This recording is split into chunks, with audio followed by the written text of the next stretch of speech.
So నిర్మాతలు ఏ రకంగా అహంకారపూరితంగా behave చేస్తున్నారో రెండు ప్రభుత్వాలు కూడా అలాగే బిహేవ్ చేస్తున్నాయి.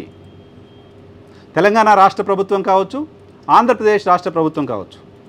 సమస్య కార్మికులది, నిర్మాతలది కాదు. కార్మికులు కడుపు ఎండి తిండి లేక తమకు కష్టానికి తగిన జీతం రావట్లేదని ఆవేదనతో బంద్ పెట్టారు. సో అప్పుడు చర్చించాల్సింది ఎవరితో చర్చ జరపాలి? మాకు అన్యాయం జరుగుతోందని రోడ్డెక్కి ఆందోళన చేస్తున్న వాళ్ళతోట, ఎవరైతే అన్యాయం చేస్తున్నారని ఆరోపణలు ఉన్నాయో వాళ్ళతోట? ఎవరిని పిలిచి చర్చించాలి ప్రభుత్వం? ఎవరితో మాట్లాడాలి? నిర్మాతలతోట, కార్మికులతోట? కార్మికులు ఎందుకు కాని వాళ్ళు అయిపోయారు ప్రభుత్వాలకు?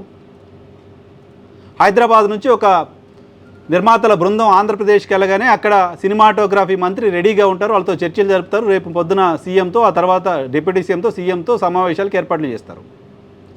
అసలు తెలంగాణలో హైదరాబాద్ ప్రాంతంలో కార్మికులు ఆందోళన చేస్తుంటే ఆంధ్రప్రదేశ్ ప్రభుత్వానికి ఏంటి సంబంధం? ఏ రకంగా సంబంధం?